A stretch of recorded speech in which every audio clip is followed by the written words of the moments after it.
Jésus est en vie. 2 Pierre chapitre 2.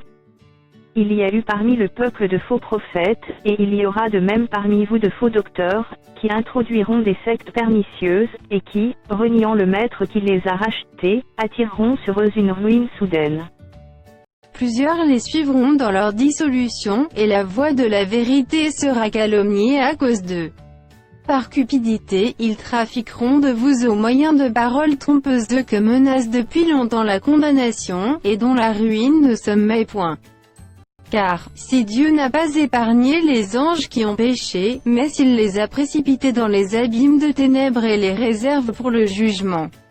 S'il n'a pas épargné l'ancien monde, mais s'il a sauvé Noé, lui huitième, ce prédicateur de la justice, lorsqu'il fit venir le déluge sur un monde impie. S'il a condamné à la destruction et réduit en cendres les villes de Sodome et de Gomorrhe, les donnant comme exemple aux impies à venir. Et s'il a délivré le juste Lot, profondément attristé de la conduite de ces hommes sans frein dans leur dissolution. Car ce juste qui habitait au milieu d'eux tourmentait journellement son âme juste à cause de ce qu'il voyait et entendait de leurs œuvres criminelles. Le Seigneur sait délivrer de l'épreuve les hommes pieux, et réserver les injustes pour être punis au jour du jugement. Ceux surtout qui vont après la chair dans un désir d'impureté et qui méprisent l'autorité. Audacieux et arrogants, ils ne craignent pas d'injurier les gloires. Tandis que les anges, supérieurs en force et en puissance, ne portent pas contre elles de jugement injurieux devant le Seigneur. Mais eux, semblables à des brutes qui s'abandonnent à leur penchant naturel et qui sont nées pour être prises et détruites, ils parlent d'une manière injurieuse de ce qu'ils ignorent, et ils périront par leur propre corruption, recevant ainsi le salaire de leur iniquité. Ils trouvent leur délice à se livrer au plaisir en plein jour, hommes tarés et souillés, ils se délectent dans leur tromperie, en faisant bonne chère avec vous. Ils ont les yeux pleins d'adultère et insatiables de péché, ils amorcent les âmes mal affermies, ils ont le cœur exercé à la cupidité, ce sont des enfants de malédiction.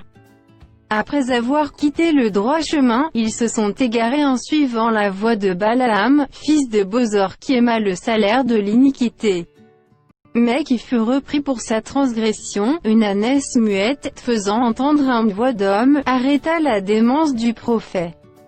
Ces gens-là sont des fontaines sans eau, des nuées que chasse un tourbillon, l'obscurité des ténèbres leur est réservée. Avec des discours enflés de vanité, ils amorcent par les convoitises de la chair, par les dissolutions, ceux qui viennent à peine d'échapper aux hommes qui vivent dans l'égarement.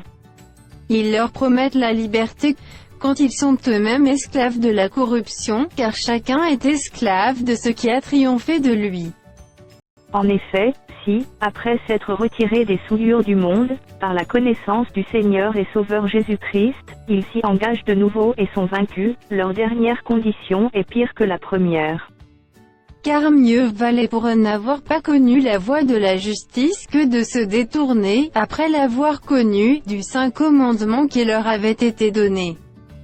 Il leur est arrivé ce que dit un proverbe vrai, le chien est retourné à ce qu'il avait vomi, et la truie avait s'évautrée dans le bourbier.